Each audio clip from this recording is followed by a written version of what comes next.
Wala ka nang tatakbuhan, Luna. Huwag ka nang magtangkang tumakas. Mapapagod ka lang. Magbabayad ka, Rigor! Kayong lahat! Magbabayad kayo! Matapos ka naming dalhin sa langit, ikaw pa tong galit? Ha? Rigor, hindi ko kayang pumatay. May asawa at mga anak ko. Hindi ako pwedeng makulong. Gusto mo ba malaman ng asawa mong ginawa mo ngayong gabi? Ano pang hinihintay mo? Patay mo na!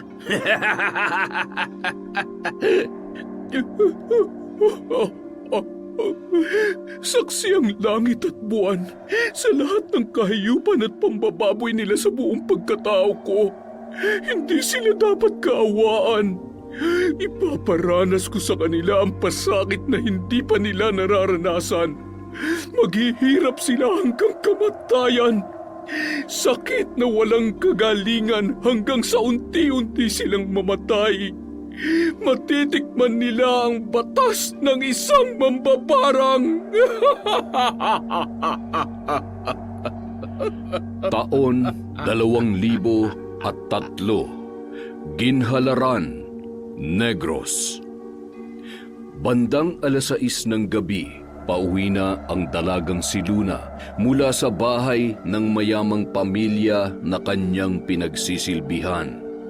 Ang pamilyang yon ang nagbibigay trabaho sa mga kalalakihan sa kanilang baryo.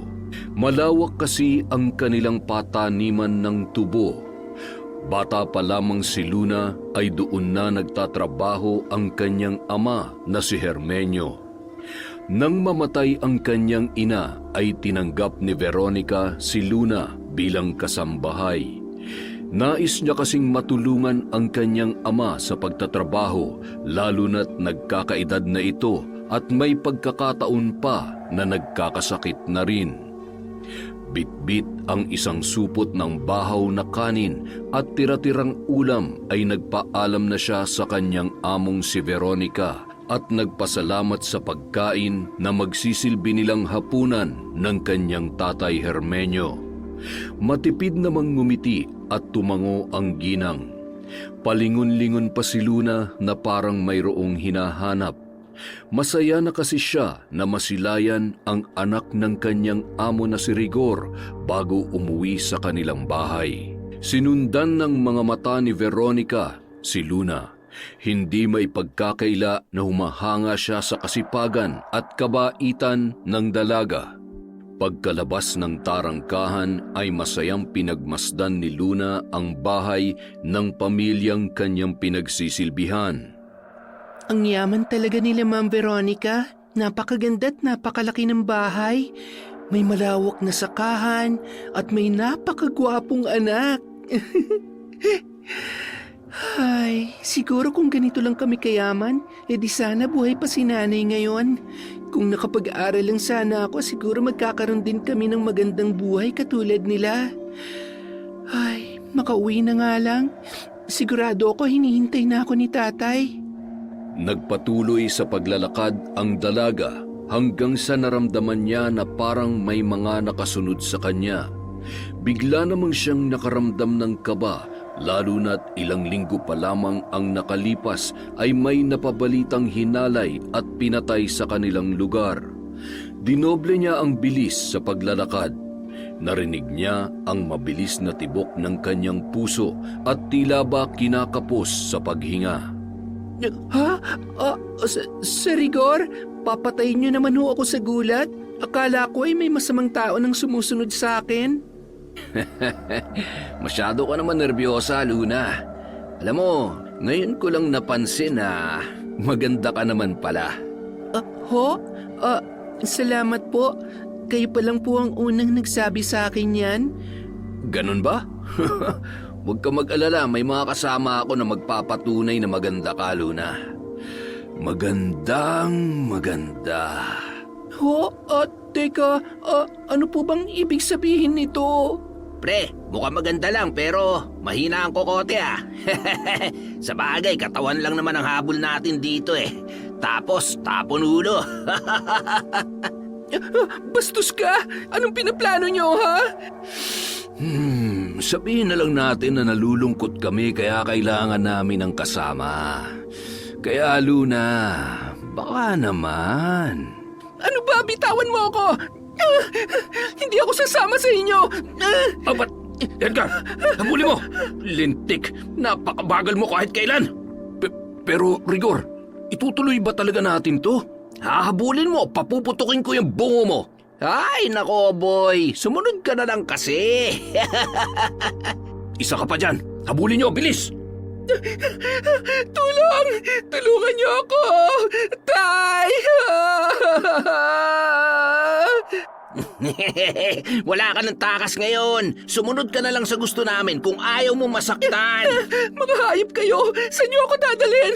Bitawan niyo ako! Parang awa niyo na! Hinahanap na ako ng tatay ko! Kung gusto mo pang makita ang tatay mo, huwag ka na lang pumalag at sundin mo na kung anong gusto namin. Naintindihan mo? Subukan mo lang tumakas ulit. Papatayin ka namin pati na ang tatay mo. Kinaladkad nila ang dalaga sa kalagitnaan ng gubat kung saan may ginawa silang kubo at doon nila isinasagawa ang panghahalay sa mga babae na natitipuhan nila. Walang kalaban-laban at isa-isa nilang hinalay si Luna at sinaktan. Hindi nila tinigilan ang dalaga hanggang sa nakontento sila. Puno ng sugat at pasa ang katawan nito. Patuloy sa paghikbi ang dalaga habang nanginginig sa takot at galit dahil sa ginawa sa kanya.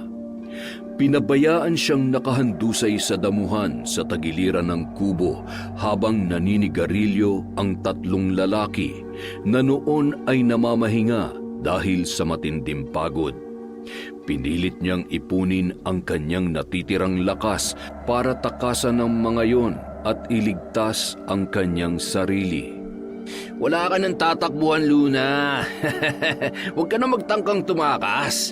Mapapagod ka lang. Di ba, mga pre? Gusto pa yata masaktan ulit eh. Magbabayad ka, Rigor! Kayong lahat! Pagkatapos ka naming dalhin sa langit, ikaw pa tong galit?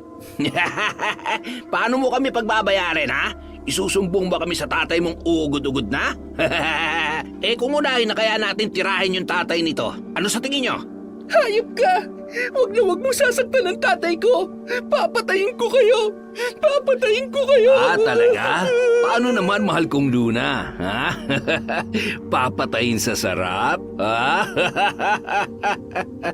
Hayop ka! Yan ang bagay sa'yo! Edgar, patayin mo ang babaeng yan! Ano ba? Narinig mo ba ako? Sabing patayin mo eh! Rigor, hindi ko kayang pumatay. May asawa at anak ako. Hindi ako pwedeng makulong. Papatayin mo siya o ikaw ang papatayin ko? Gusto mo ba malaman ang asawa mong ginagawa natin? Ha? Gusto mo ba? Hindi. Ito na, gagawin ko na. Susunod ka rin naman pala eh. Nagmamatigas ka pa. Kaya mo na yan. Pagod pa ako eh. Ay... Parang awa mo na. Huwag mo silang susundin. Maawa ka sa akin. Pangako kapag pinatakas mo ako, hindi kita idadamay at patatawarin kita sa ginawa mo. Nagmamakaawa ako sa iyo. Patawarin mo ko, Luna. Kapag nagpadala ko sa awa ko sa iyo, mapapahamak ako pati na rin ang asawa at anak ko. Patawad.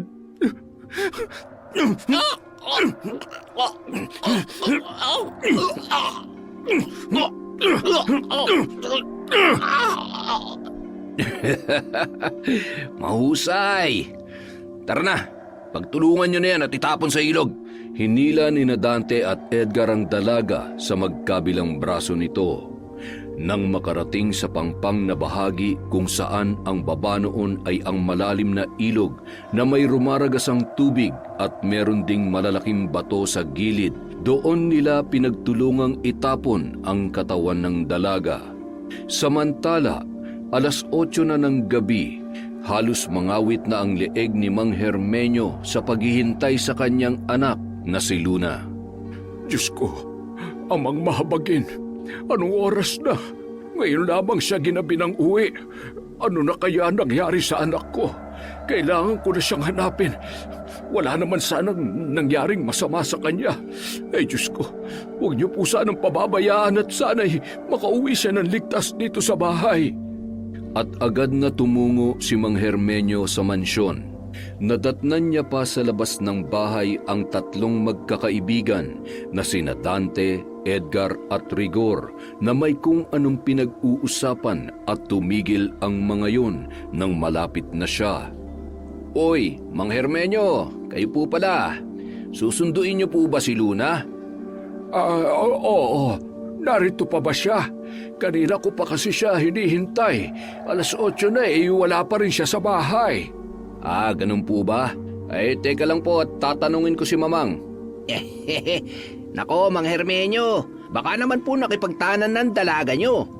Ba't huwag mo akong pinaglololoko, tatamaan ka nitong tungkod ko. Aray, inaatake pa naman ako ng rayuma.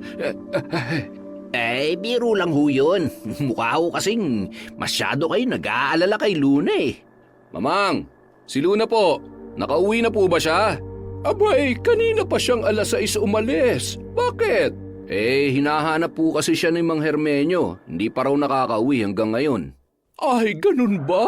Sandali nga. Saan ba pumunta ang batang yon? 8:00 na imposible namang hindi pa siya makauwi kung walang ibang pinuntahan. Mang Hermenyo, kanina pa ho umalis si Luna. 6:00 pa lamang nung umalis siya dito. May dala pa nga ho siyang pagkain para sa inyo. Ay, ganun po ba? Maraming salamat. Baka sakaling nagkasalisi lamang kami. O kaya naman may pinuntahan lamang ang anak ko. Sige ho at tutuloy na ho ako. Pasensya na po kayo sa abala, ha? Ay siya, sige ho. Ingat ho kayo at madilim na sa daan, ha? Medyo mahina na po ang liwanag ng flashlight ninyo. Rigor, pahiramin mo nga ng ilaw si Mang Hermenyo. Bilisan mo.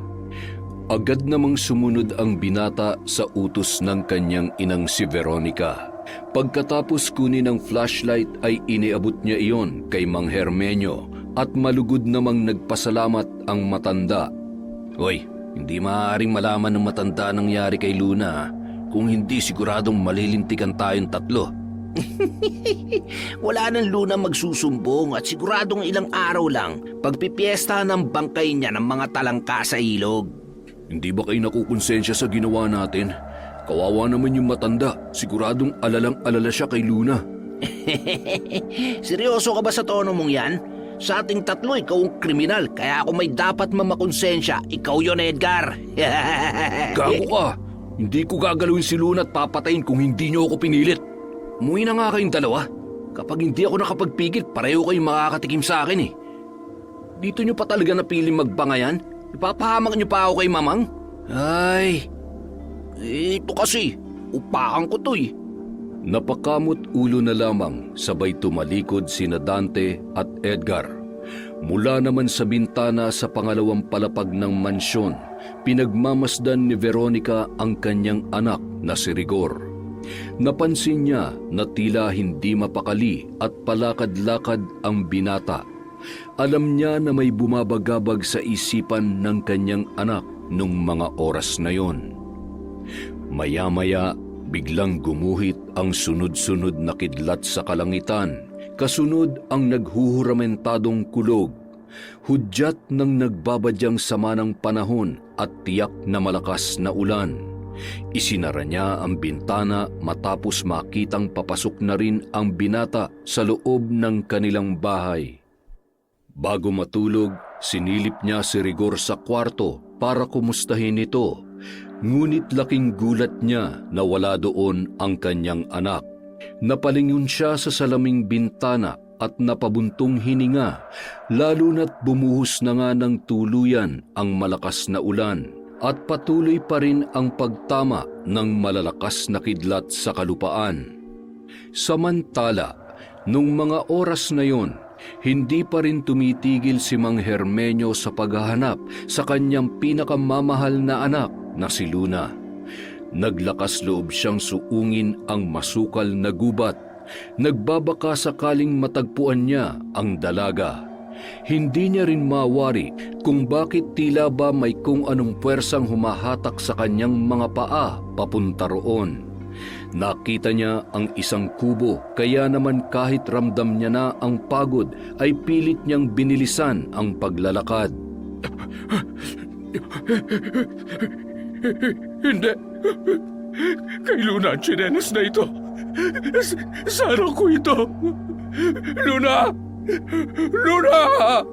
Luna, anak ko! Nasaan ka na? Anak ko! Anong ginawa niyo sa anak ko? Diyos ko!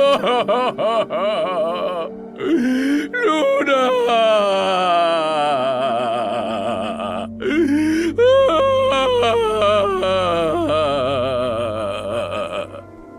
Napaupo ang matanda sa lupa habang yakap-yakap ang tsinelas ng kanyang pinakamamahal na anak. Maya-maya'y may isang lalaki ang papalapit kay Mang Hermenyo. Nakasuot yon ng itim na bonet at nakaputing damit. Ha? Sino ka? Ano yan? Kutsilyo? Anong gagawin mo sa akin? Wag! Maawa ka! Kailangan ko panghanapin ang anak mo! Huwag mo akong sasaktan! Huwag ka lalapit! Nakikiusap ako sa iyo!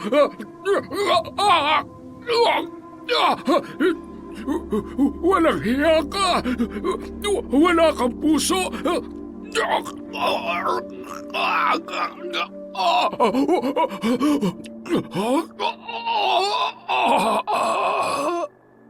Kasabay ng pagtigil ng malakas na ulan ay ang huling hininga ng kaawa-awang matanda. Hinila ng lalaki ang katawan ni Mang Hermenyo papunta sa pangpang. Pinagulong niya yon at tuluyan ng nahulog sa noon ay rumaragas ang tubig sa ilog dahil sa katatapos lamang na malakas na ulan. Kinaumagahan, sa karatig baryo ng Ginhalaran, isang matandang babaeng bruha na nakatira sa may paanan ng bundok ang noon ay natagpuan si Luna na nakahandusay sa mabatong bahagi sa gilid ng ilog. Magandang dalaga! Ikaw nga!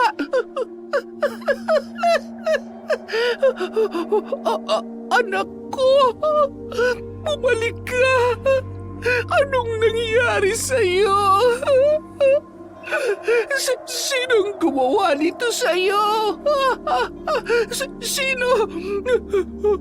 Magbabayad sila!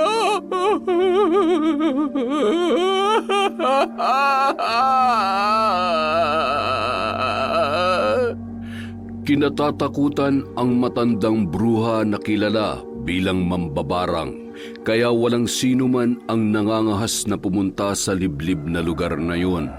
Ani ng mga tao na nakakaalam ay marami nang nabiktima ang matandang mambabarang. Malaki ang galit nito sa mga kalalakihan dahil sa pagkamatay na nag-iisa nitong anak na dalaga na halos kaedaran lamang ni Luna. Sa pagkawala ng kanyang pinakamamahal na anak ay tuluyan na siyang iniwan ng bait at nakipagkasundo sa demonyo kapalit ng isang itim na mahika upang mabigyan ng hustisya ang sinapit ng kanyang anak. Sa pamamagitan ng aking kapangyarihan, ipagkakaloob ko sa iyo ang buhay, lakas at kapangyarihang walang kapantay.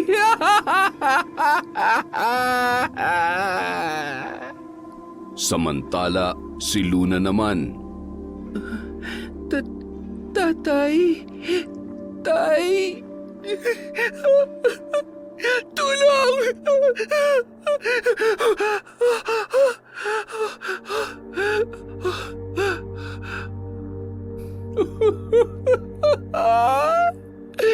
Gising ka na, anak ko! Nasaan ako? Sino ka at anong ginagawa ko dito?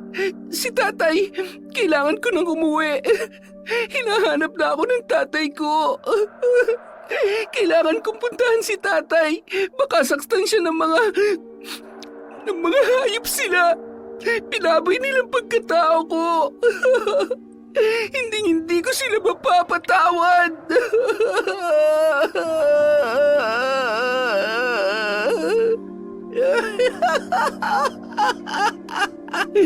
Tutulungan kita, anak ko.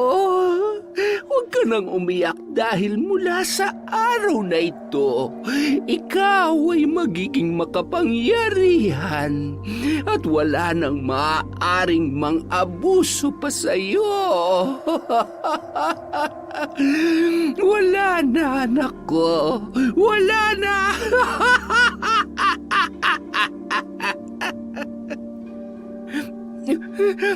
Paano niyo ho ako matutulungang gantihan ng mga taong gumahasa at sinubukan akong patayin? Anong klaseng nilalang ba kayo? Bakit ganyan ang itsura ninyo? Isa kong mambabarang, makapangyarihan at kaya kong pumatay. Papatayin natin sila.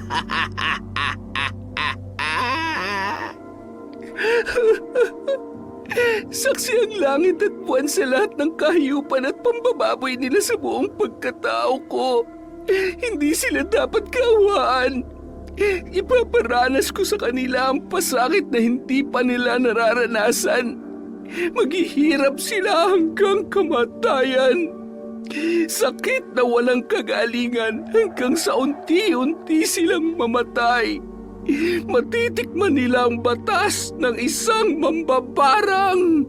Ilang araw lamang ang lumipas na numbalik na ang lakas ni Luna. Itinuring siya ng matanda na para niyang sariling anak. Higit sa lahat, tinuruan niya si Luna kung paano isagawa ang pambabarang. Iba't ibang anito ang nasa altar at mga lumang garapon na may mga lamang kung ano-anong mga buhay na insekto. Bukod pa roon ay may kakayahan ang matanda na utusan ang mga linta o limatik na nagmumula sa ilog. Kinakausap niya ang mga yon na para bang may sariling utak at naiintindihan siya. Mula sa araw na ito, ang lahat ng ipag-uutos ni Luna ay susundin ninyo. Marami kayong dugong sisip-sipin kapalit ng inyong pagiging masunurin. Ang napakaraming linta at limatik ay gumapang papalapit sa kinatatayuan ni Luna. Pinaligiran nila si Luna na tila ba sumasamba habang patuloy sa paghalakhak ang matandang bruha. Hindi naman maiwasang matakot at kilabutan ni Luna sa napakaraming limatik na gumagapang sa malawak na lupa sa harap ng kubong kanilang tinitirhan. Huwag kang matakot, Luna. Ituring mo sila bilang kakampi dahil may isa sa katuparan nila ang ating paghihiganti. Nang sumunod na araw, nagising si Luna sa sigaw ng matandang bruha na animoy may nakitang kung ano mula sa di kalayuan. Agad naman napabalikwas si Luna at lumabas ng kubo. Papalapit pa lamang siya ay naamoy niya na ang nakasusulasok na amoy ng kung anong nabubulok na karne. Patay na siya.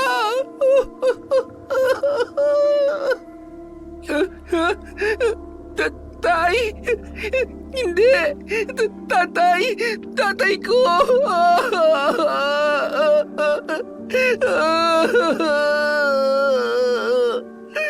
Magbabayad kayo! Wala akong ititira sa inyo! Isinusumpa ko!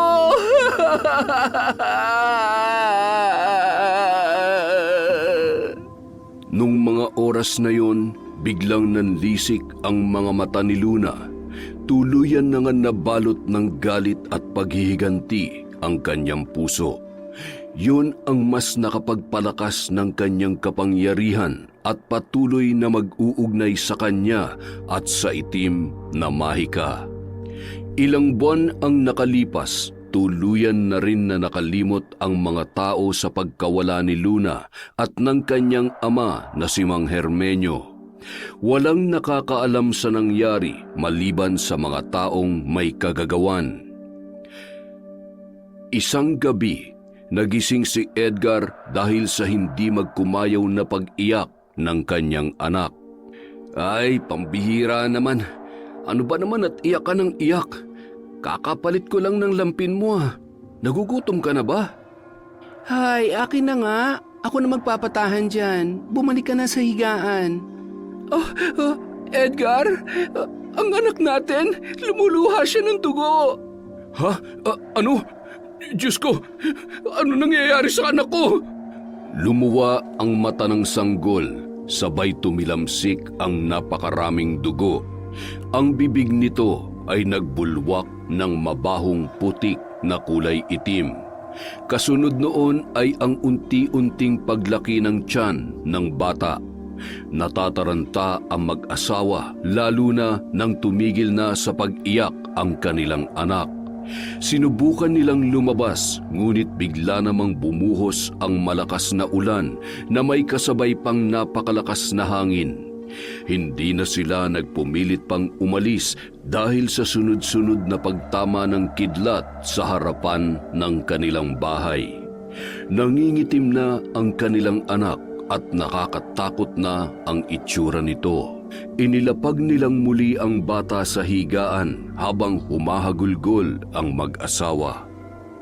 Delikado kung pipilitin nating lumabas. Baka tamaan tayo ng kidlat. Magdasal na lang tayo na tumila agad ang ulan.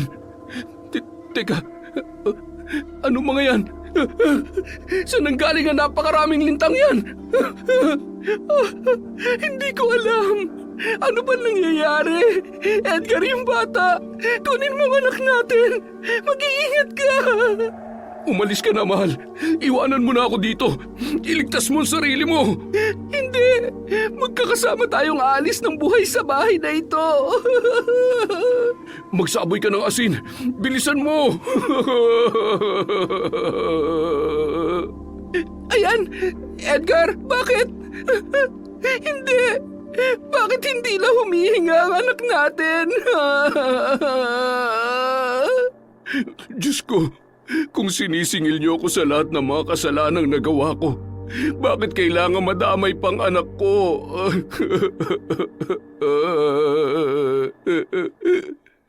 Agad niyang binuhat ang walang buhay na sanggol. Nagmistula ng tuyot ang balat nito. Naligo ang sanggol sa sarili niyang dugo at nang tanggalin nila ang damit ay napakaraming butas sa buong katawan ng bata. At sa likod nito ay may mangilan-ngilan pa ring linta na patuloy na sinisipsip ang natitira niyang dugo. Maging ang mga nakakitang kapitbahay sa sinapit ng kanilang anak ay hindi rin makapaniwala. Ay siguradong mambabarang ang may kagagawan nito sa anak ninyo. Hindi lang basta-bastang mambabarang yan. Mag-iingat kayo mag-asawa, Edgar. At kung may tao man kayong nakasamaan ng loob, ay mas mabuti pang humingi na labang kayo ng kapatawaran kaysa tuluyan pa kayong mapahamak. Nakikiramay ako sa pagkamatay ng anak ninyo, Edgar. Mambabarang? Tama ho bang rinig ko? Oo. Malakas ang hinala ko. At sa nangyari sa anak mo, nasisiguro kong masyadong malakas ang itim na kapangyarihan ng may kagagawan. Madalas ay galit at paghihiganti ang pinagmumulan ng lahat. Tanging kamatayan lamang ang paraan ng kanilang paniningil. Hinding-hindi sila titigil hanggat di namamatay ang mga taong may atraso sa kanila. Sige na, Edgar. Ako ay aalis na. Sandali lang ho. Baka ho may alam kayo kung paano ko ililigtas ang asawa ko at ang sarili ko laban sa sinasabi ninyong mambabarang. At kung may paraan para malaman kung sino talaga siya at anong kasalanan ko sa kanya para pahirapan niyang pamilya ko ng ganito. Sige na po. Ikinalulungkot ko, ngunit hindi kita matutulungan. Hindi ko siya kaya. Masyado siyang malakas at... Sige na, aalis na ako. Ayoko madamay pa sa inyo. Kailangan kong malaman kung sino kang demonyo ka. Pagbabayaran mong pagpatay sa anak ko. Hahanapin kita. Papatayin kita.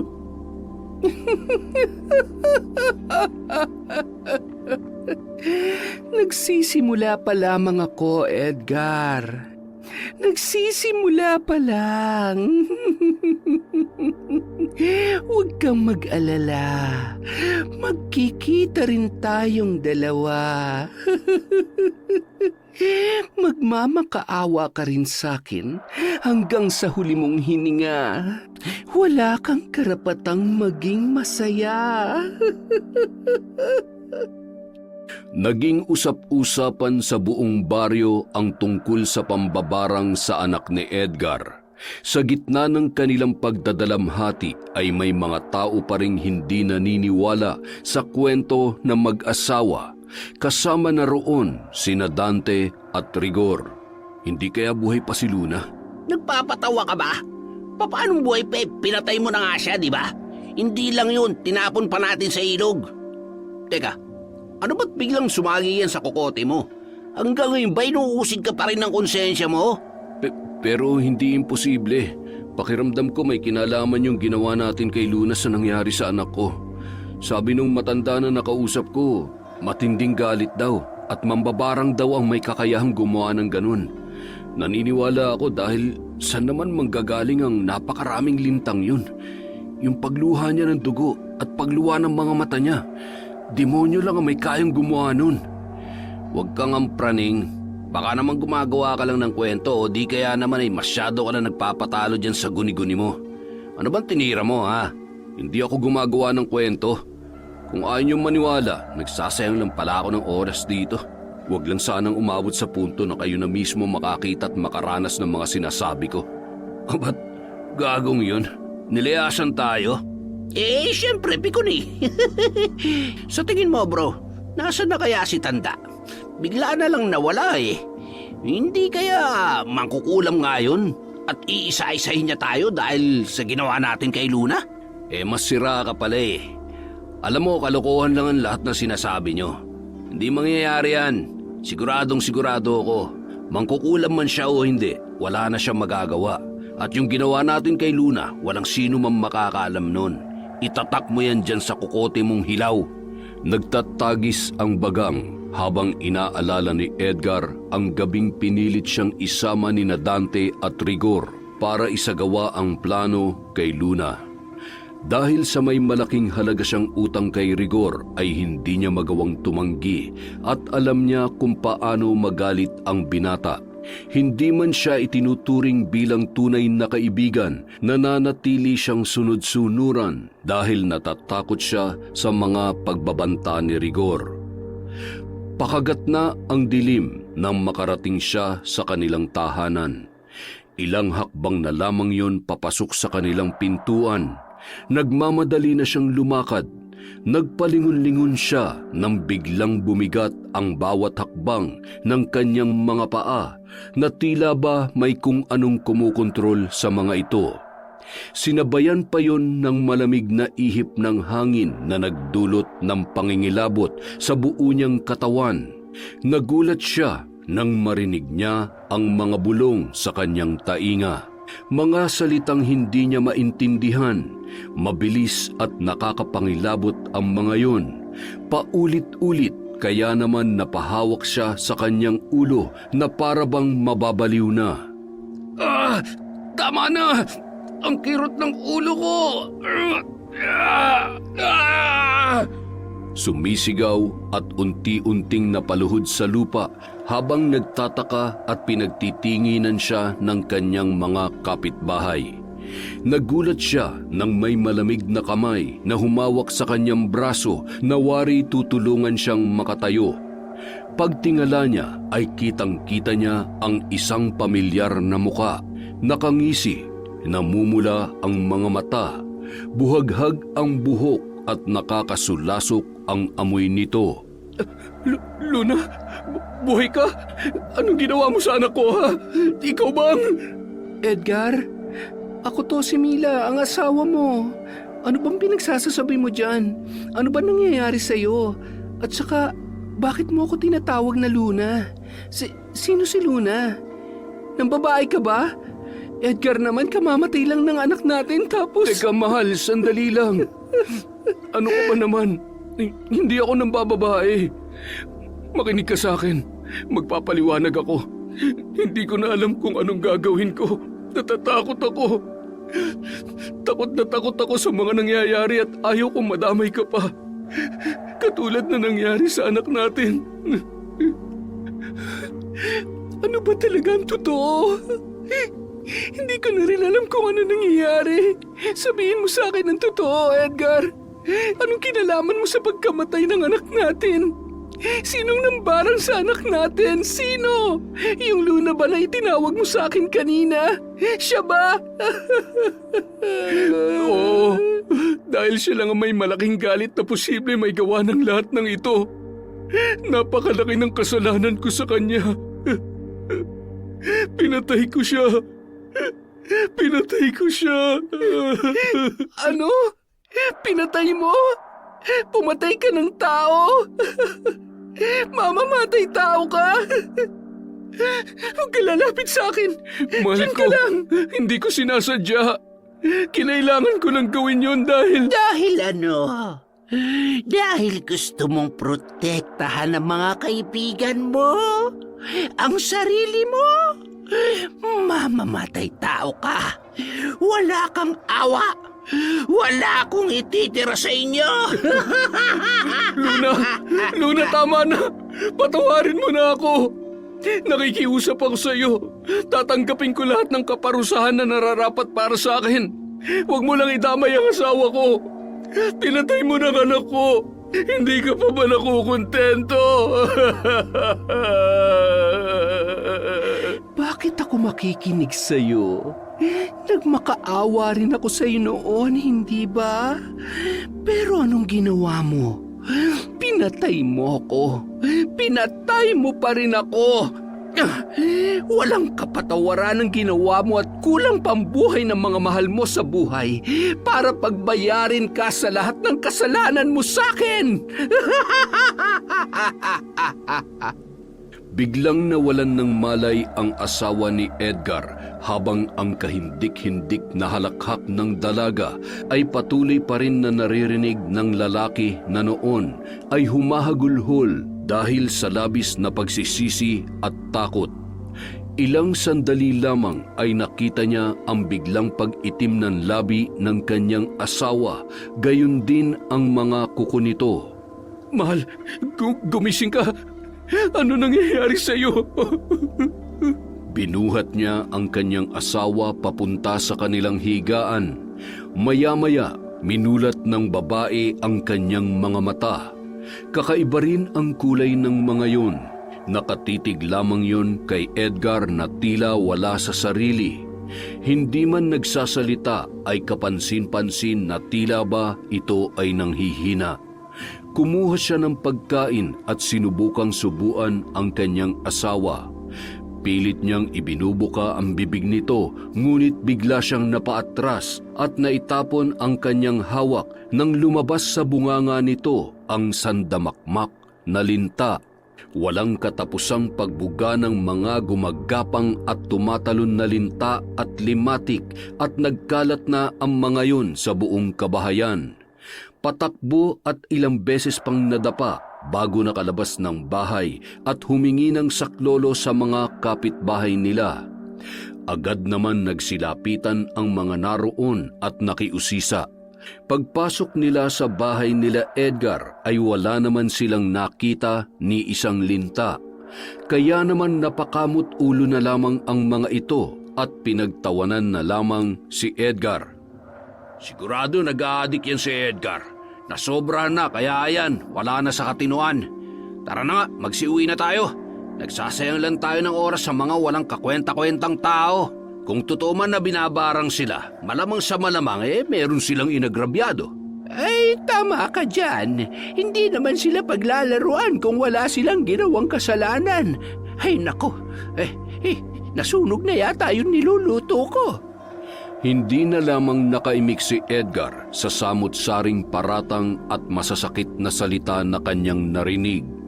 Nilingon niya na lamang noon ang kanyang asawa na tila ba mahimbing nang natutulog.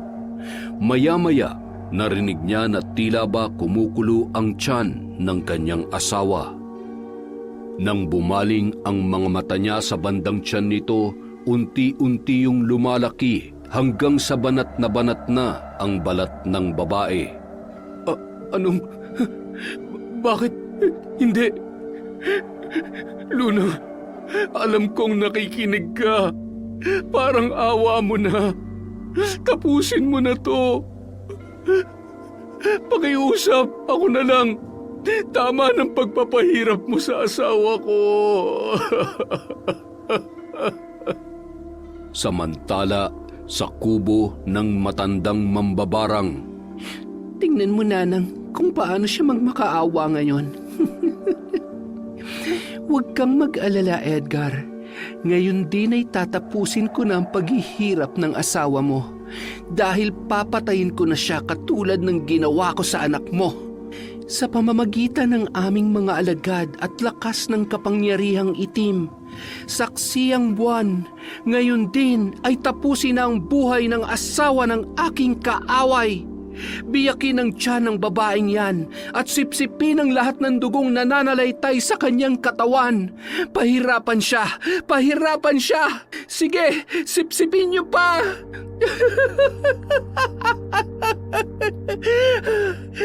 Wala na siya. Patay na ang asawa ni Edgar. Patay na siya, Nanang. Patay na siya.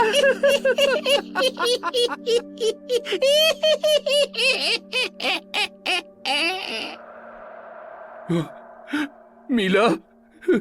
Hindi. Asawa ko. Hayop ka, Luna. Demonyo ka. Asawa ko.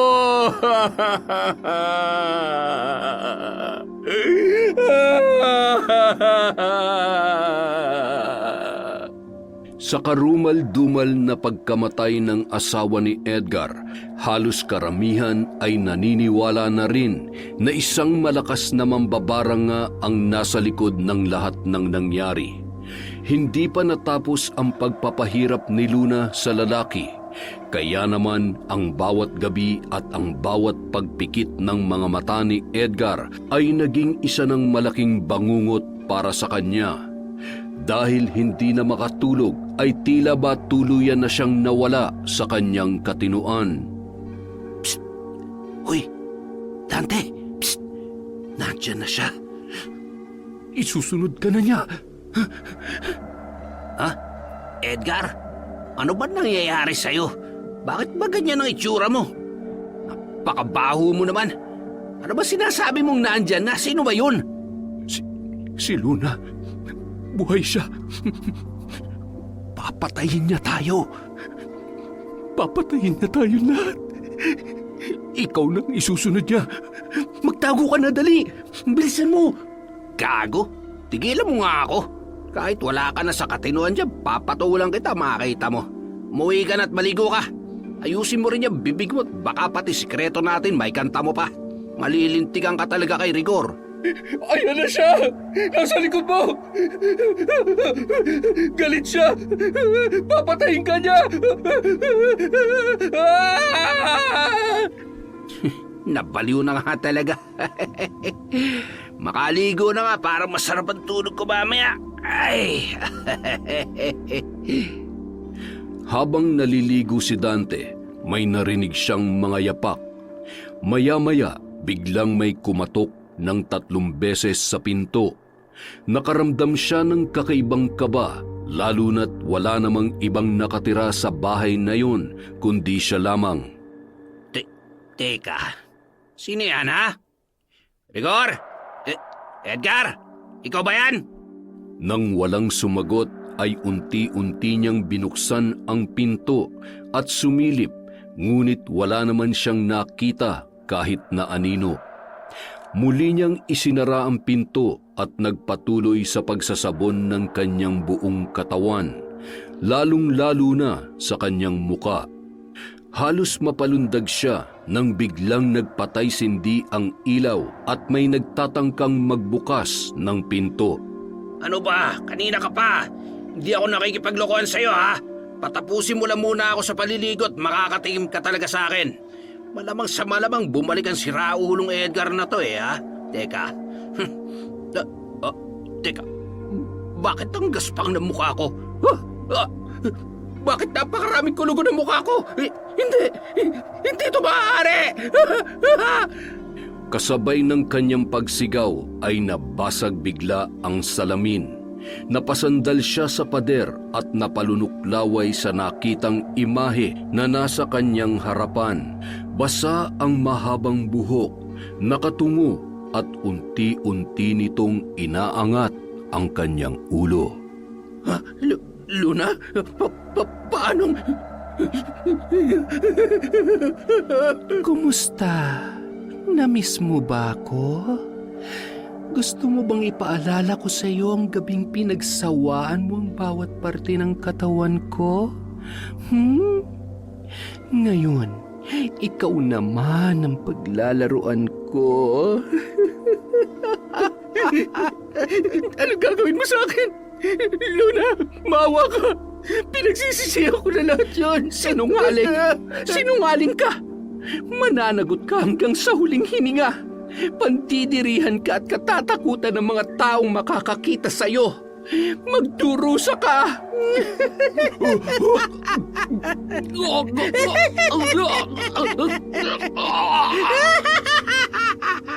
Kasabay ng malakas na halakhak ni Luna ay ang pag-angat ng mga salamin.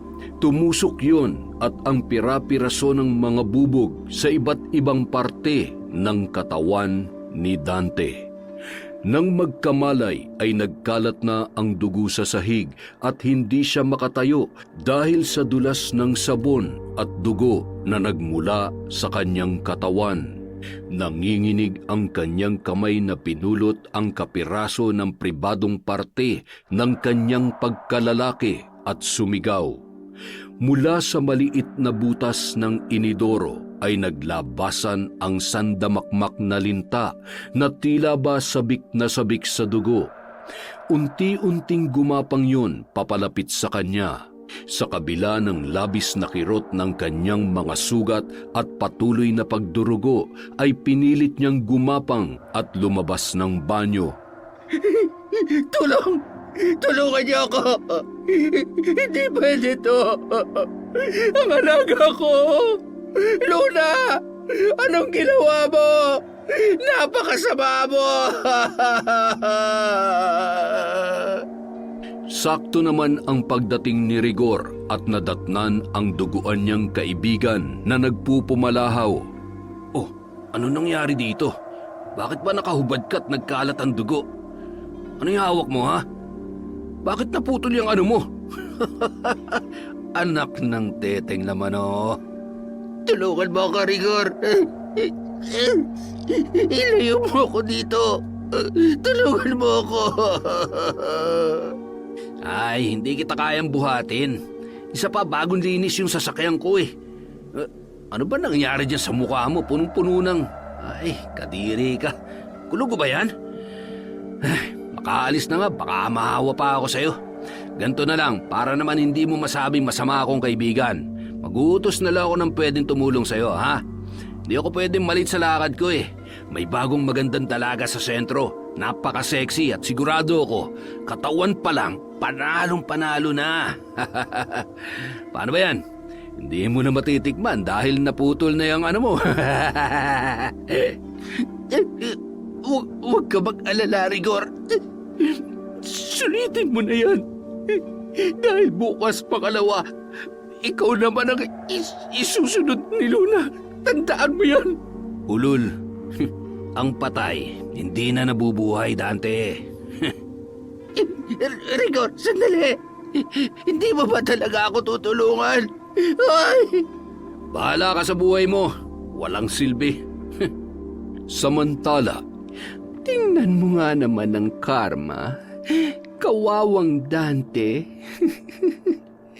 Siguro naman kapag pinatay kita kahit papaano makakaramdam ng kahit katiting na takot si Rigor.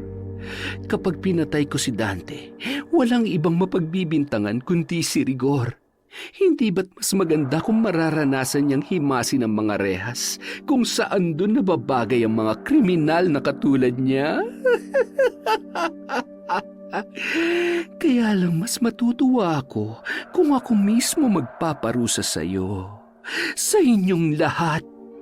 Panahon na para maramdaman niya ang bagsik ng aking paghihiganti.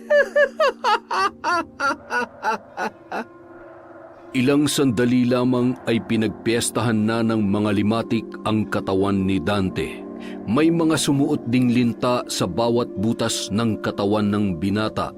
Ang iba naman ay lumilikha ng sarili nilang butas, nagpapakalusog dahil sa dami ng dugo na kanilang sinisipsip.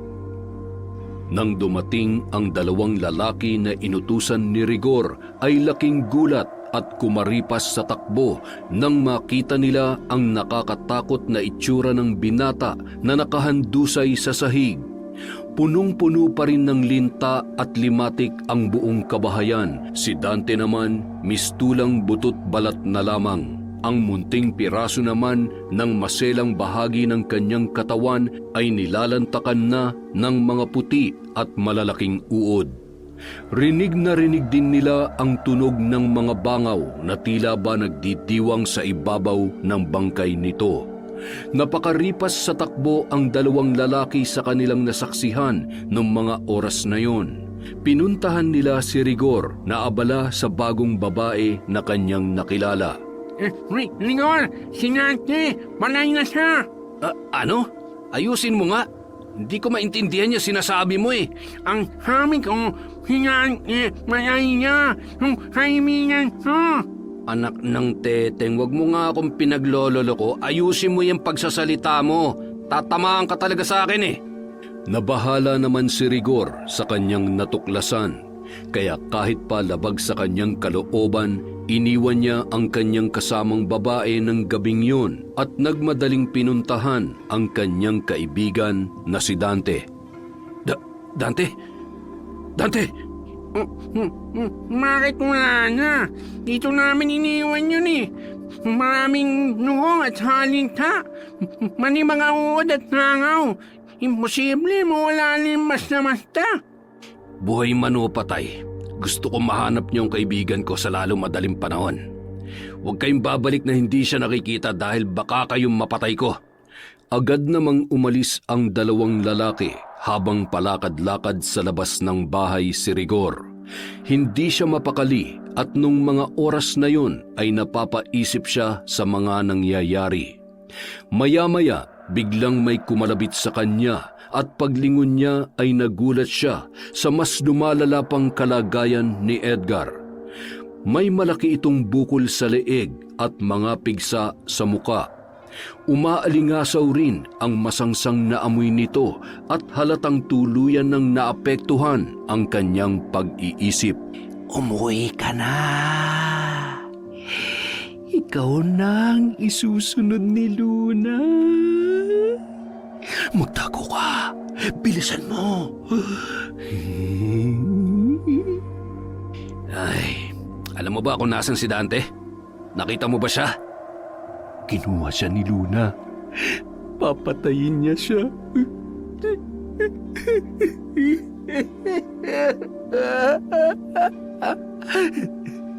Papatayin niya tayong lahat. Alam mo ba kung nasan siya? Sabihin mo na. Nandyan lang siya.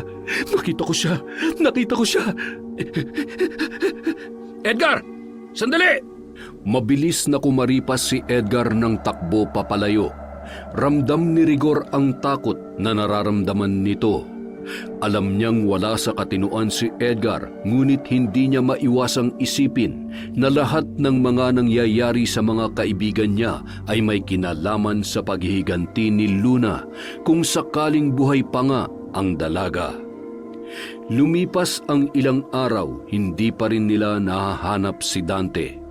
Hindi na rin nakikita pang pagala-gala si Edgar. Mas lalong nabahala si Rigor, kaya naman pinag-iisipan niya kung paano mapipigilan si Luna sa kung anumang pinaplano ng dalaga. Isang gabi sa loob ng kanyang kwarto, hawak ni Rigor ang kanyang kutsilyo. Nakangisi siyang tinititigan yun. Ilang buhay na rin ang tinapos noon at hinding-hindi siya magdadalawang isip na gamitin yon para protektahan ang kanyang sarili. Rigor, ano na naman ang binabalak mo? Anak naman, tama na yan. Alam nyo naman na hindi ako papatay ng walang dahilan. Alam nyo rin na lahat gagawin ko para protektahan kayo at ang sarili ko. Mamang, kung hindi ko pinatay si tatay noon, malamang sa malamang araw-araw niya pa rin tayong sinasaktan. Isa pa, wala namang makakaalam at yun naman ang importante. Tsaka, di mo naman ako pababayaan hindi ba? Anak, alam ko na hindi lang tatay mo ang naging biktima mo. Alam ko dahil ilang beses kitang nakitang duguan at balisa. Anak, sabihin mo sa akin ng totoo. May kinalaman ka ba sa pagkawala ni Luna at ng tatay niya? Kay Dante, ikaw ba? Pinatay mo rin ba sila? Oo, pinatay ko si Mang Hermenio. Ginawa ko yun dahil natakot ako na malaman ng mga taong ginawa namin kay Luna. Mamang, gulong-gulo ko nun. At yun lang ang naisip kong paraan para iligtas ang sarili ko. Pero yung kay Dante, wala akong alam doon. Hindi rin ako naniniwalang patay na siya, pati na rin si Edgar. Pinaglalaruan lang ako ni Luna. Tinatakot niya lang ako. Ano ba kasi ang ginawa niyo kay Luna? Pinagsamantalahan niyo ba siya? Pinatay niyo ba si Luna? Ha? Sabihin mo ang totoo. Oo, pinagsamantalahan namin siya. Magkakasama kaming tatlo nung gabi na yon. Pagkatapos ay pinapatay ko siya kay Edgar at ipinatapon sa ilog. Akala ko naman patay na siya. Dapat patay na siya. At kung sakaling buhay siya, hindi ko na siya bibigyan ng pagkakataon na makapaghiganti. Hahanapin at papatayin ko siya ng paulit-ulit. Anak, matakot ka naman sa Diyos. Tama na. Kung alam ko lang na aabot ka sa puntong ito, sana noon pa lang hindi na kita hinayaan. Dapat ipinakulong muna ako? Isinuplong muna ako sa mga pulis? Mamang, baka nakakalimutan mo na naging kriminal ako ng dahil sa'yo dahil ayaw ko nakikita kang nasasaktan. Pero hindi rin tamang basta ka na lamang papatay ng tao, anak. Kailangan mong pagbayaran ang mga kasalanan mo. Kailangan mo ring mamatay. Mamang, bakit niyo ako sinasakal? Ano ba nangyayari sa inyo? Hindi man lamang sumagot sa tanong niya ang kanyang inang si Veronica. Bagkus ay ngumisi pa ito at tinitigan siya ng masama, sabay lumabas sa kanyang kwarto na parang wala sa sarili. Dumiretso si Veronica sa kanyang silid, sabay humiga at humalakhak. Maya-maya'y nanumbalik ito sa kanyang sariling katinuan. Nakaramdam siya ng labis na pagkauhaw, kaya naman agad siyang pumunta sa kusina. Mabilis siya nagsalin ng tubig sa baso, sabay uminom at bigla na lamang nabilaukan. Hinawakan niya ang kanyang lalamunan na parabang may kung anong nakabara. Napasigaw siya habang naluluha sa kung anong labis na sakit at hirap na kanyang nararamdaman. Pinilit niyang ipasok ang kanyang kamay sa bibig upang abutin ang kanyang lalamunan at may hinila siya mula roon. Napakahabang mga buhok na hindi niya alam kung saan nagmula ang mga yon, hanggang sa sumuka ito ng dugo sa kanilang lababo. Mamang, ano nangyayari sa'yo? Ha? Dugo? Huwag ka mag-alala, ayos lamang ako. Kung buhay kong magiging kabayaran dahil sa mga nagawa mong kasalanan, tatanggapin ko yon, anak. Sana, pagsisihan mo ang lahat. Hindi pa huli ang lahat, pwede ka pang magbago. Hindi ka pwedeng mamatay, Mamang. Hindi ako makakapayag na kunin ka sa akin ni Luna. Hindi ako titigil hanggat hindi ko siya tuluyang napapatay. Anak, ang sakit ng ulo ko. Kasabay ng paghiyaw ni Veronica ay ang paghawak niya ng mahigpit sa kanyang buhok. Nabaklas ang anit kasama ang kanyang mga buhok. Tumulo ang dugo at gumapang ang napakaraming kuto sa kanyang muka. Sigaw ng sigaw si Veronica na mas pinili na lamang ipikit ang kanyang mga mata habang nakasalampak sa sahig. Nanginginig naman sa takot na nakatayo sa kanyang harapan si Rigor, ni walang magawa para sa kanyang ina. Pinilit ni Veronica na gumapang papunta sa lababo at binuksan ang gripo para hilamusan ang kanyang muka. Nanginginig pa ang mga kamay nito habang hinihilamusan niya ang sarili na may mga nagkukumpulang kuto na pilit niyang tinatanggal. Hindi pa man lubusang naaalis ang mga yon ay wala nang lumalabas na tubig sa gripo ng kanilang lababo. Rigor, anak, tubig! Bigyan mo ako ng tubig! Pagkuha ni Rigor ng pitsyel na may mahigit kalahati pang tubig ay bigla yung nangitim, kaya nabitawan niya yon at tumilapon sa sahig. Ang basang bahagi sa sahig ay nagmistulang putik at ilang sandali lamang ay nagsilitawan na ang malalaking linta. Gumapang ang mga yun papunta sa kinaroroonan ng kanyang ina, habang si Rigor naman ay nagmistulang parang estatwa na lamang. Hindi niya magawang ihakbang ang kanyang mga paa at hindi na rin makapagsalita pa ng mga oras na yun. Walang pakundangang tumakbo si Veronica nang makita ang mga linta. Umakyat sa hagdan, sabay pumasok sa kanyang kwarto at isinara yon. Humarap siya sa salamin para tingnan ang kanyang sarili. Hindi! Ang mukha ko! Ang buhok ko! Hindi! Nawala na ang napakaraming kuto, ngunit naiwan ang mga sugat ng kagat nito sa muka ni Veronica. Nagmistula yung kahoy na pinamahayan ng anay. Kitang-kita ang kapulahan ng laman, gayon din ang malaking bahagi sa kanyang ulo na tuluyan ng nawalan ng buhok. Napatigil siya sa pag-iyak nang mapansin niya ang isang limatik na gumagapang sa salamin. Kumuha siya ng suklay at tinirisyon. Napangiwi pa siya nang tumilamsik ang dugo noon sa kanyang bibig at muka.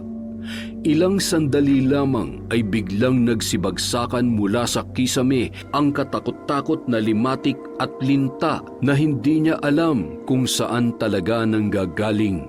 Wala nang mapuntahan pa si Veronica. Sinubukan niyang buksan ang bintana at dahil sa kanyang pagmamadali ay nahulog siya roon. Nang mga sandaling yun ay mabilisan naman na kinuha ni Rigor ang susi sa kwarto ng kanyang ina. Pagpasok niya ay hindi na alintana ang mga lintang gumagapang sa buong kwarto nang makita niyang nakabukas ang bintana at wala na sa loob noon si Veronica. Dumungaw siya sa bintana at kitang-kita niya ang nakahandusay niyang ina na duguan at natitiyak niyang wala ng buhay. Luna, hayop ka! Magtutuos tayong dalawa! Magpakita ka sa akin! Samantala, Mas hayop ka. Hayop pa sa hayop. Demonyo pa sa demonyo. Huwag kang mag-alala. Malapit na ang pagkikita natin.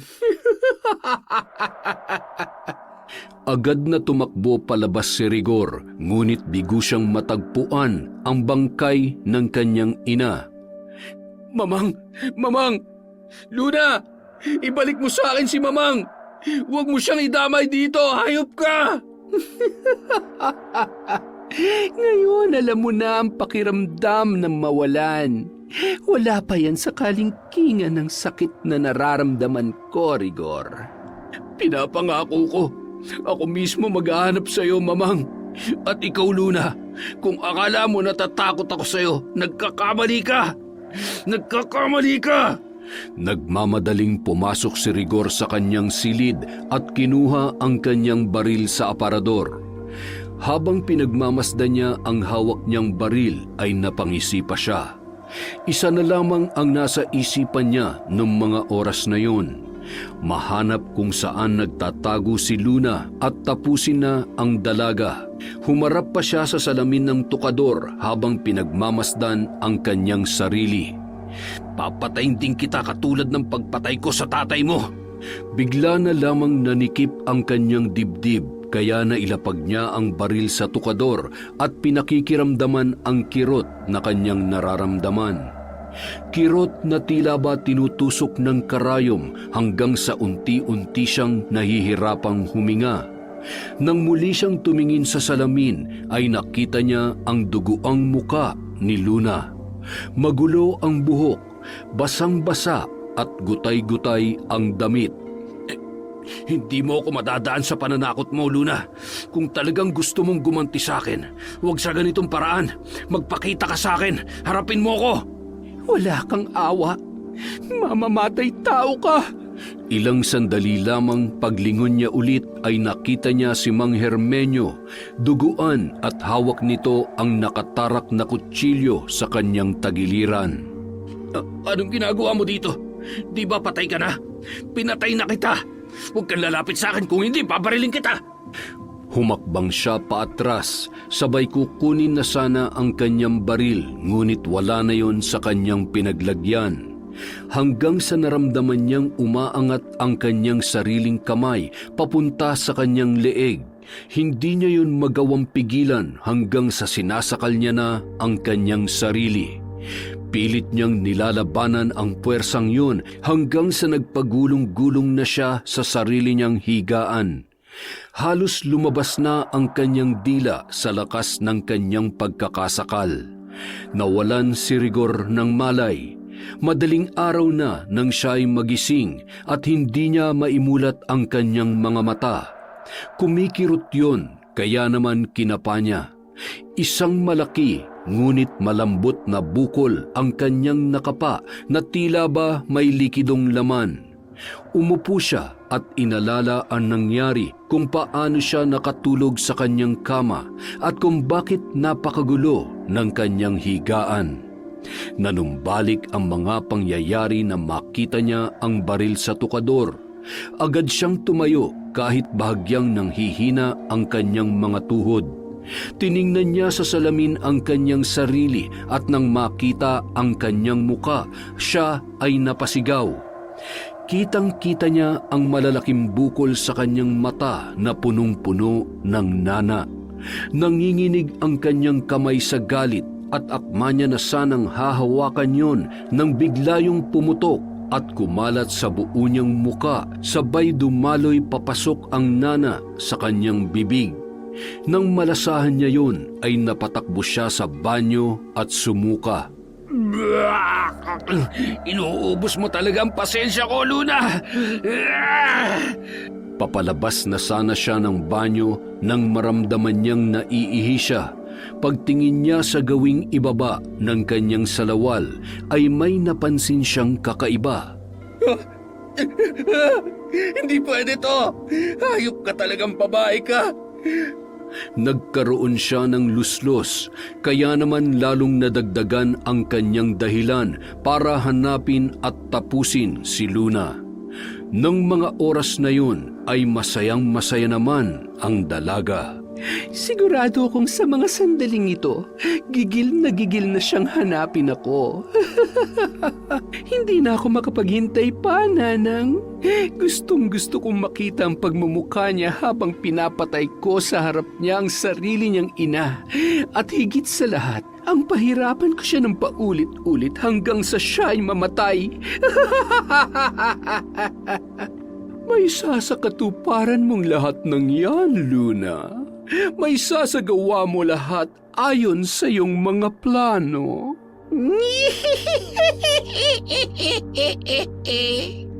Maya-maya sila ay napatigil nang marinig ang kaluskos mula sa labas ng kanilang kubo. Sabay silang lumabas at nang makita nila ang lalaking nasa kanilang harapan ay napangisi na lamang si Luna. Nababatid niyang may maganda itong balita. Kumusta, Edgar? Nagawa mo ba ng maayos ang iniutos ko sa'yo? Opo, nagawa ko na po. Mabuti naman, may maganda rin palang pakinabang ang pagiging masunurin mo. Sa pagkakataong ito, may isa ka pang dapat gawin. Alam mo na kung anong ibig kong sabihin. Makakaalis ka na. Pagsapit ng umaga, nakahanda nang umalis si Rigor. Pinagmasdan niya pa ang kanilang mansyon. Ipinangako niya sa kanyang sarili na babalik siya ng buhay kasama ang kanyang ina. Pagharap niya ay nakita niya si Edgar. Nakita ko si Dante, pati ang nanay mo. Kinuha sila ni Luna. Papatayin kami ni Luna. Tumakas ako sa mambabarang na yun. Patunayan mo na nagsasabi ka sa akin ng totoo, Edgar. Ituro mo sa akin kung saan naninirahan si Luna at lahat ng alam mo. Tapusin na natin siya bago niya pa tayo maunahan sa kung anong sunod niyang gagawin. Halika na. Sasamahan kita. Agad na umalis at naglakad sina Edgar at Rigor.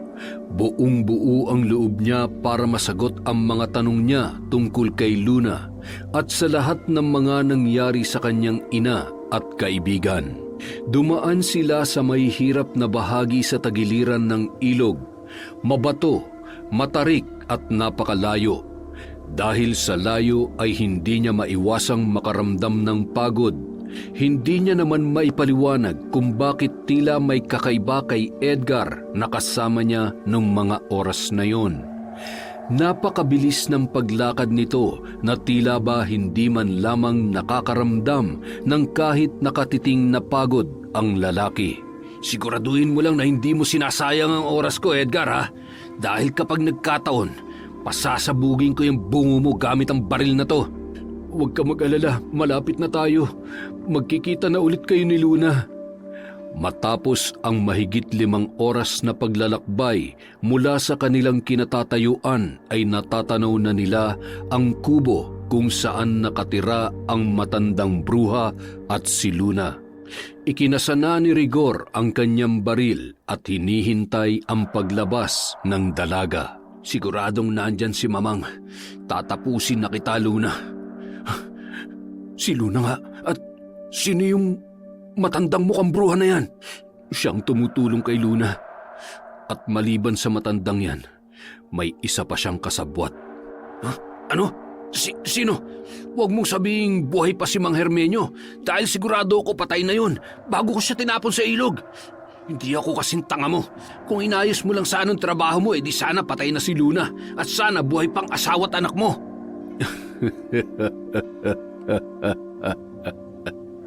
Pwede ba tumahimik ka? Ano bang nakakatawa sa sinabi ko, ha? Dahil mas tanga ka sa akin. Ano ba nangyayari sa'yo? Hindi mo maaagaw sa akin ang baril ko! Hindi sa lahat ng oras panalo't nakakaangat ka, Rigor. Ikaw ang punot dulo ng lahat ng ito. Magbabayad ka! Akin na yung baril! Nawalan ng malay si Rigor matapos ang malakas na pagkakapukpok ni Edgar sa binata ng baril, sabay pinagtatadyakan niya pa ito. Tumawa ito ng malakas, lalo na nang mapansin ang ibabang bahagi ng kanyang dating kaibigan. Yan ang dapat sa'yo.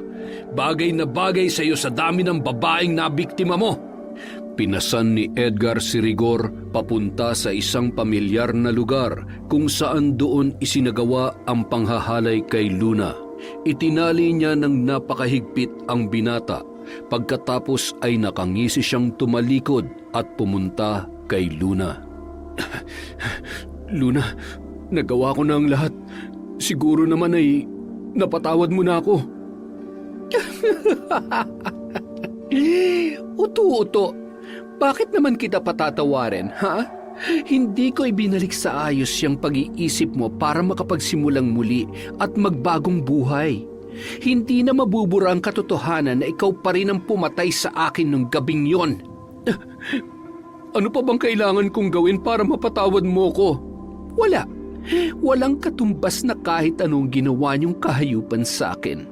Wala akong ibang gusto kundi mamatay ka. Mamatay kayong lahat.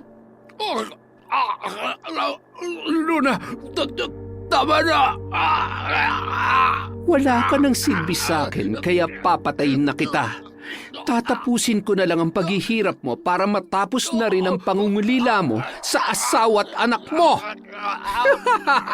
Napakasama mo, Luna! Lahat ng kasamaan ko at kung ano ko ngayon, dahil yun sa'yo at sa mga kaibigan mo, wala tayong pinagkaiba. At huwag kang magmalinis dahil pareho lang tayong mamamatay tao. Alagad ng demonyo, mamatay ka na! Huwag!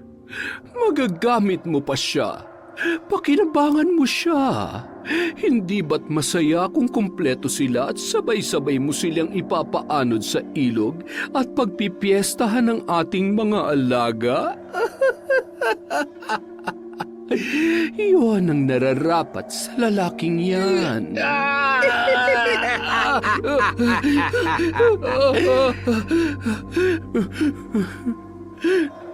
Ano pong ipapagawa niyo sa akin? Bantayan mo sila at hintayin mo ako sa gubat.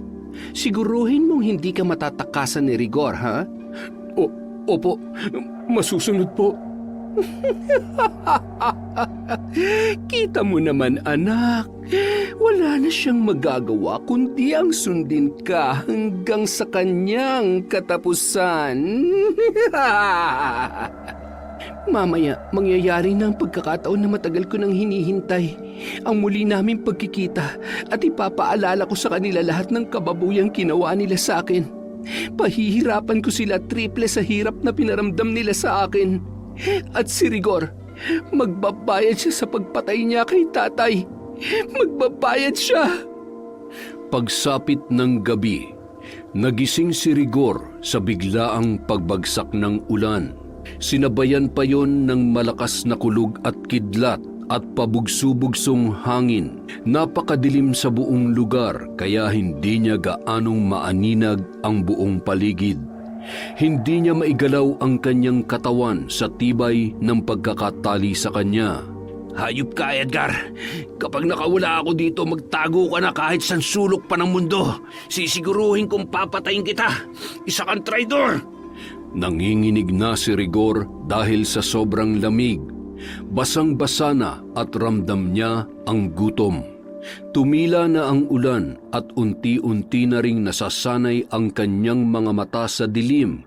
May 3 puno sa harap niya at may 2 tao na tulad niya ay nakatali doon. Ilang sandali pa nakarinig siya ng pagdaing na tila ba nasasaktan at lamig na lamig rin.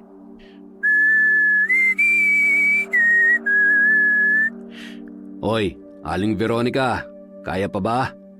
Nagugutom ka na ba? Nauuhaw? Huwag kang mag-alala kapag nagising na ang anak mo, siguradong mawawala na yung gutom mo, pati na rin yung paghihirap mo. Ay, nakalibre kayo ng ligo ah. Mukhang mabango kayo ngayon ah. Mukhang maganda pa rin naman ang hubog ng katawan nyo kahit medyo... Hayop ka, Edgar. Anong ginagawa mo sa nanay ko? Mapapatay talaga kita. Paano mo naman magagawa yan hindi mo nga kayang kalaga ng sarili mo?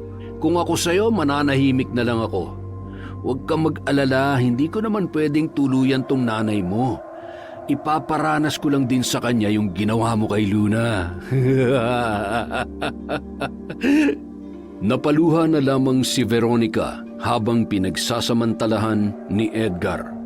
Humihiyaw naman sa matinding galit si Rigor dahil sa sinasapit ng kanyang ina. Magbabayad ka, Edgar. Napakasama mo. Pagbabayarin ko kayo ni Luna.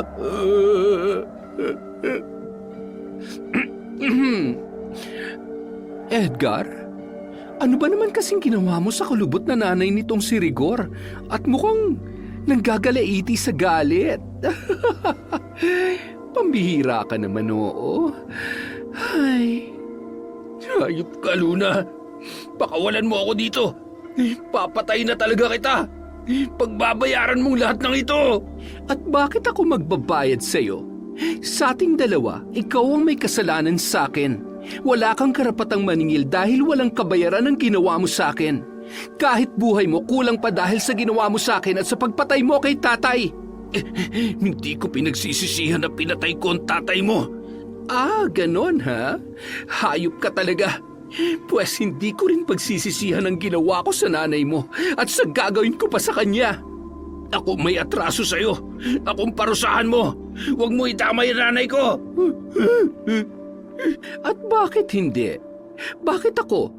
Ano pang ginawa ko para gawin mo sa akin lahat yon? Pinaglingkuran ko ng maayos ang pamilya ninyo. Nirespeto ko kayo at ang taas ng tingin ko sa inyo. Pero anong ginawa mo? Binaboy mo ako ng paulit-ulit. Yung tatay ko, anong kasalanan niya sa'yo para patayin mo siya? Bakit mo siya pinatay? Anong kasalanan niya sa'yo? Hindi ba wala naman? Kaya ngayon, kaya ko rin patayin ang nanay mo kahit pa wala siyang atraso sa akin. Isa pa, isang malaking kasalanan na nagsilang siya ng manyakis at walang pusong katulad mo. Patayin mo na ako. Patawarin mo ng anak ko, Luna. Nakikiusap ako sa iyo. Patawarin? Alam niyo, naiintindihan ko na kung bakit may taong katulad ng anak mo. Dahil malamang sa malamang, kinukonsinti mo siya. Isa kang irresponsableng ina, nagpalaki ng kriminal. Kung naging mabuti kang ina, hindi sana lumaking demonyo ang anak mo. Kaya dapat ikaw ang mamatay, hindi ang tatay ko. Patawad.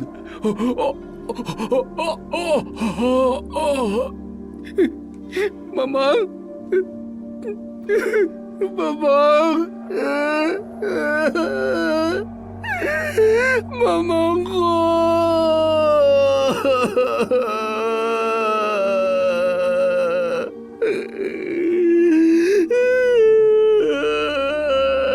Ano? Masakit bang mawalan ng magulang, Rigor? Mas masakit pa dyan ang ginawa mo kay tatay.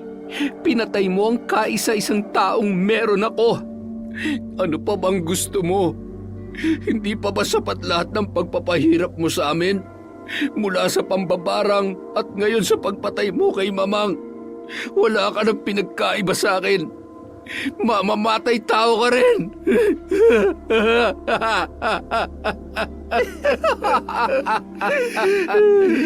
Sa palagay mo, may pakialam pa ako sa kung anong tingin mo sa akin? Wala nang masasaya pa sa makita kong nahihirapan kayong lahat. Edgar, maghukay ka. Bilisan mo. At mabilis namang naghukay si Edgar. Pagkatapos noon, Pumasok ka sa hukay. Ano bang ginawa mo? Bakit naging sunod-sunuran sa si Edgar? Pakialamero. Pwede ba manood ka na lang? Huwag kang mainip dahil hindi ka karapat-dapat sa hukay. Sa totoo lang, biktima mo lang din si Edgar. Ang malas niya dahil nakipagkaibigan siya sa'yo. Sana buhay pang asawa at anak niya at hindi niya naranasang maging sunod-sunuran sa'yo kahit labag sa kanyang kalooban. Ito na lang talaga magagawa ko para sa kanya. Isa pa, malaki ang pakinabang niya sa akin kaya kung sakaling matalo mo siya, edi may maayos na siyang libingan. Anong ibig mong sabihin? Ano ba talagang plano mo? Huwag ka na magtanong. Edgar, tama na yan. Kalagan mo at upakan mo tong si Rigor. Babuyin mo ang buong pagkatao niya hanggang sa magsawa ka. Babalikan kita. Siguruhin mong magagawa mo ng maayos ang inuutos ko sa iyo, ha? Ano ba? Bitiwan mo ako. Nasisiraan ka na ba? Ginagamit ka lang ng babaeng yan. Papatayin ka rin niya. Makinig ka sa akin. Huwag mo siyang sundin. Magkaibigan tayo. Tayo dapat ang magkakampi. Hindi kita kaibigan. Si Luna lang ang susundin ko. Siya lang. Huwag ka nang pumalag. Gusto mo rin naman to, hindi ba? Anong pakiramdam na ikaw naman na nasa ganyang katayuan, ha, Rigor? Umalis ng panandalian si Luna. Hila-hila ang katawan ni Veronica papunta sa kanilang kubo. Pagdating doon ay masaya siyang sinalubong ng matanda na labis namang natuwa sa kanyang dala. Ang dugo ng babaeng yun ay gagamitin ng matandang bruha para mas mapalakas pa ang kanyang kapangyarihan. At gagawin niya ang pag-aalay sa kanyang kinikilalang Diyos kung saan nagmumula ang kanilang kakayahang mambarang at dahilan kung bakit nananatiling malakas at buhay pa ang kinikilala niyang anak na si Luna. Agad ding umalis si Luna para balikan sina Rigor at Edgar, gayon din ang wala ng buhay na si Dante. Bago yun, bumulong siya bilang paanyaya sa mga alagad niyang linta. Nang makarating siya sa may kubo ay nagulat siya dahil wala na roon si Rigor. Dahan-dahan siyang naglakad papunta sa may hukay at pagtingin niya ay naroon si Edgar. Puno ng saksak ang katawan nito at wala ng buhay. Hayop na yon. Mga alagad kong linta. Limatik, hanapin niyo siya. Ibalik niyo siya dito. Bilisan niyo, siguradong hindi pa siya nakakalayo.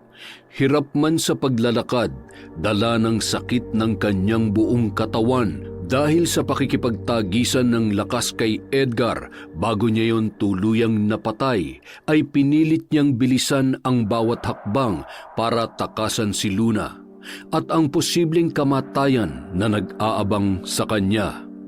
Hindi mo ako mahuhuli ng buhay, Luna. Napatigil siya sa paglalakad nang maramdaman niya na may kung anong sumusunod sa kanya. Biglang bumilis ang pagtibok ng kanyang puso at nakaramdam ng biglaang paninikip ng dibdib. Bumilis ng bumilis ang kanyang paghinga hanggang sa nagkanda bangga-bangga na siya sa kakahuyan sa gitna ng madilim na gubat habang naglalakad paatras. Hindi ako maaaring magpadala sa takot. Kailangan kong makaalis sa lugar na ito. Napasigaw siya nang biglang may dalawang kung anong gumapang sa kanyang muka. Hindi niya matukoy kung ano ang mga yon. Ramdam niya lang ang malalamig na dampi ng mga yon sa kanyang balat. Akma niyang hahawakan nang biglang pumasok yon sa kanyang mga mata. Hanggang sa marami pang mga linta at limatik ang tuluyang namahay sa kanyang katawan na pumasok sa kanyang tainga, ilong at sa mga mata ng binata. Napahiyaw at napahandusay siya sa lupa dahil sa hindi maipaliwanag na sakit ng kanyang ulo. Nang mawala ang pananakit ng kanyang ulo ay tumayo na siya na parang wala lamang nangyari. Naglakad siya ng mabilis at muling bumalik sa lugar kung saan siya nanggaling. Akala mo ba matatakasan mo ang kasalanan mo sa akin? Isa kang hangal. Lumapit si Rigor kay Luna na parang wala sa sariling pag-iisip hanggang sa lumabas ang mga linta sa kanyang mga mata, gayon din sa tainga at ilong. Bakit nandito na naman ako? Luna, tama na, tigilan mo na ako. Pinagsisisihan ko na lahat ng ginawa ko. Bigyan mo ako ng pagkakataon para magbago. Hindi ka dapat kaawaan. Wala ka ng pag-asa magbago dahil sagad ang kasamaan mo, Rigor. Hindi ko nahahayaan pang may mapahamak na babae dahil lang sa'yo. Wala nang dalagang sasapitin ang pinagdaanan ko dahil sa kababuyan mo. Kung hindi mo ako mapapatawad, siguro mas mabuti pang Patayin na lamang kita sa pangalawang pagkakataon! Mamatay ka na! Hindi mo ako kaya! Lalaki pa rin ako at babae ka. Kaya sa ating dalawa, mas malakas pa rin ako. Hindi ko hahayaang matalo at mapatay ng isang katulong na katulad mo. At sino ka para maliitin ako? Tingnan na lang natin kung anong magagawa ng pera mo. Anong ginagawa mo sa akin? Aray! Tama na! Tama na? Kanina napakatapang mo. Bakit ngayon nagmamakaawa ka na, ha? Masakit ba? Kulang pa yan. Aray ko! Bakit naman doon pa? Oops! Ay, oo nga pala. Meron nga pala akong pasabog na sorpresa para sa'yo. Pero mamaya na yan. Gusto ko lang munang iligpit mo ng maayos ang mga kaibigan mo para naman may magawa kang tama bago ka sumuong sa impyerno. Huwag kang makampante dahil... aray ko, sakit. Kahit anong pagpapahirap mo sa akin, isasama pa rin kita sa impyerno. Oo na, sige na. Pagdating ko doon, ikaw ang unang hahanapin ko. Pero sa ngayon, kalagan mo muna ang kaibigan mong si Dante. Masyado nang nabubulok at syempre, pinagpipiestahan na ng uod ang kanyang katawan. Ew. Ayoko. Napakabaho na niya na to. Basta, ayoko. Susunod ka o dadagdagan ko yung sakit na nararamdaman mo? Ano? Eto na, sandali lang. Buwisit na yan.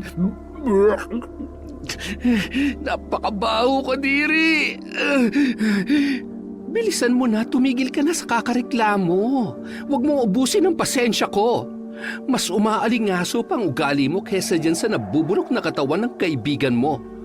Alam mo, napakasaya ko ngayon. Akalain mo sa lugar na ito kung saan walang awa niyo akong pinagsamantalahan, dito rin nakatakda ang inyong magiging katapusan. Luna, hindi ko talaga kaya. Patayin mo na lang ako kesa hawakan ng... Sige, madali naman akong kausap. Pagbibigyan kita sa gusto mo. Mga alagad kong linta, tulungan niyo na nga lang ang walang kwentang lalaking ito.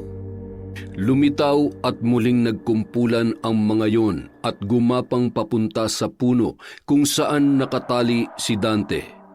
Ilang segundo lamang ay natanggal ang pagkakatali nito. Naglaglagan na ang ilang parte ng kanyang katawan sa mga natuyong dahon.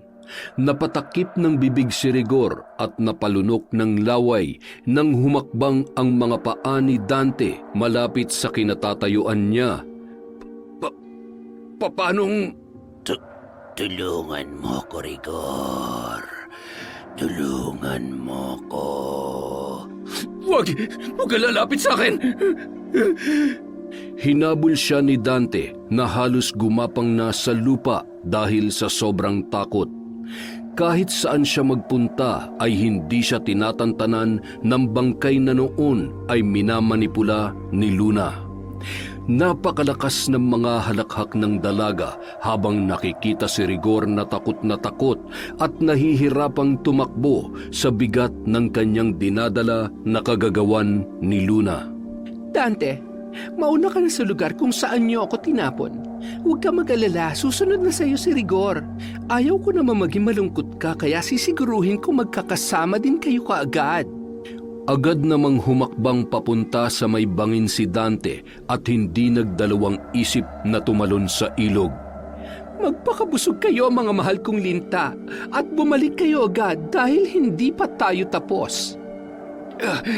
Luna, kung papatayin mo rin lang ako, gawin mo na. Pagod na ako. Hirap na ako. Huwag mo na akong paglaruan at pahirapan pa. Napakagaling. Nakakaawa ka naman. Kaya lang kapag naaalala ko kung gaano ako nagmakaawa sa iyo noon at hindi mo man lang ako pinakinggan, ay, wala eh. Dapat lang talaga na magdusa ka ngayon. Hayop ka!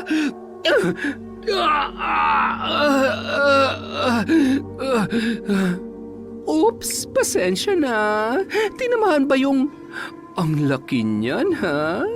Mukhang sasabog na. Ano naman kayang laman niyan? Barya? Ginto? Ay, tingnan nga natin kung anong lalabas dyan.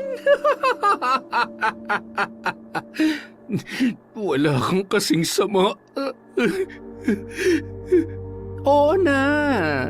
Ngayon, nahanap mo ng katapat mo. Kalma ka lang. Masyado ka nagagalit eh. Mas mabuti pang pakalmahin mo ang sarili mo para sa pinakamalaking sorpresa bago kita ihatid sa impyerno. Anong ginagawa mo? Bakit lalong lumalaki ito? Aray ko!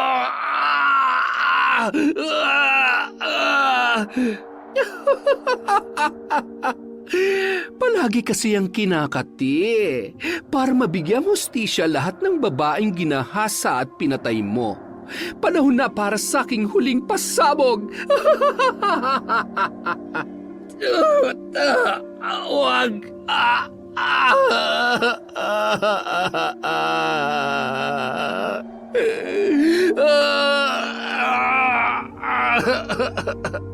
At sumabog na nga ang bukol sa pribadong bahagi ng katawan ni Rigor. Nagsilabasan ang maraming higad at gumapang yon sa kanyang buong katawan. Nagpagulong-gulong si Rigor na parang nababaliw sa sobrang takot at di mapaliwanag na sakit na kanyang nararamdaman.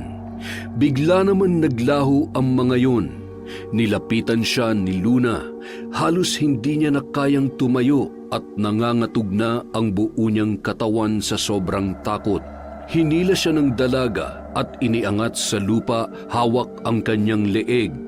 Hindi na siya makahinga sa higpit ng pagkakasakal ni Luna. Namumula na ang mga mata ng dalaga dahil sa sobrang galit. Paulit-ulit niyang inumpog ang ulo nito sa puno katulad ng ginawa sa kanya noong siya ay pinagsasamantalahan. Hindi siya tumigil hanggang sa mamatay ang binata at malagutan na ng hininga. Tapos na.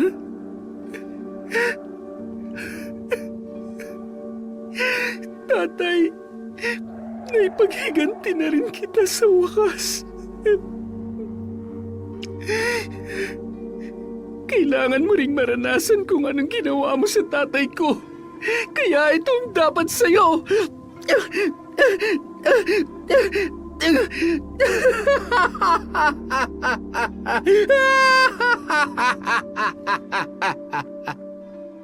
Ilang sandali pa, muling hinudyatan ni Luna ang kanyang mga alagad na linta at limatik na pagpiestahan na si Rigor. Nagpupunas ng luha habang tinatabunan ni Luna ang katawan ni Edgar. Patawad. Nilingon niya ang katawan ni Rigor na pinamumugaran na ng mga linta. Napangisi siya sabay nagpahid ng luha. Tumayo siya at walang kasing bilis na kinaladkad yon papuntang bangin at pinagulong sa pangpang papunta sa rumaragasang tubig sa ilog. Ilang malalakas na halakhak ang kanyang pinakawalan bago siya nakaramdam ng panghihina na hindi niya na maipaliwanag. Anong nangyayari sa akin? Ngayong natapos mo na ang paghihiganti mo, ikinalulungkot ko pero kailangan kong tuparin ang pangako ko sa ating Panginoon. Ang kapalit noon ay ang hiram mong buhay, Luna. Mahal na mahal kita, anak.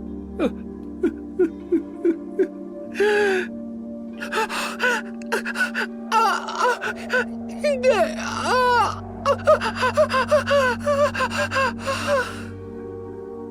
At tuluyan na ngang namayapa ang dalaga sa kabila ng lahat ng kanyang pinagdaanan. At matapos niyang maisakatuparan ang pangakong hustisya para sa sarili at sa kanyang pinakamamahal na ama.